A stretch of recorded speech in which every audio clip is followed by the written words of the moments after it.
আমাদেরকে যদি কেউ গুলি করে মেরে ফেলে তাকে যেন ধরে বিচার করা হয়। ঝালকাঠি জেলার নলছিটি উপজেলার হাড়িখালী গ্রামে জন্ম শরীফ ওসমান হাদির। তিনি মরহুম মাওলানা আব্দুল হাদির সর্বকনিষ্ঠ ছেলে। তার বাবা ছিলেন নলছিটি ইসলামিয়া ফাজিল মাদ্রাসার উপাধ্যক্ষ। তিনি 3 পুত্র ও 3 কন্যার জনক। পরিবারের বড় ছেলে মাওলানা আবু বকর সিদ্দিক একজন অধ্যক্ষ। তিনি বরিশালের বাঘিয়া আলামিন কামিল মাদ্রাসার খতিব এবং ঐতিহ্যবাহী শরফুদ্দিন আহমেদ সেন্টু প্রতিষ্ঠিত জামে মসজিদের সঙ্গে যুক্ত। মেজ ছেলে ওমর ফারুক পেশায় ব্যবসায়ী। বর্তমানে তিনি ঢাকায় বসবাস করছেন। সবার ছোট শরীফ ওসমান হাদি। শিক্ষা জীবনে শরীফ ওসমান হাদি পড়াশোনা শুরু করেন বাবার কর্মস্থল নলছিটি ইসলামিয়া ফাজিল মাদ্রাসায়। পরে তিনি অধ্যয়ন করেন ঝালকাঠির ঐতিহ্যবাহী নেহারাবাদ কামিল মাদ্রাসায়।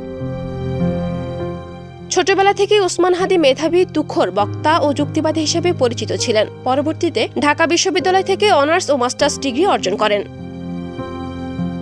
2024 সালে সরকার পতনের আন্দোলন এবং ইনকিলাব মঞ্চের মুখপাত্র হিসেবে তার সক্রিয় ভূমিকা দেশ বিদেশে ব্যাপক আলোচনা ও সমালোচনার জন্ম দেয়। অল্প সময়ের মধ্যেই সাধারণ মানুষের কাছে তিনি পরিচিত মুখ হিসেবে আবির্ভূত হন।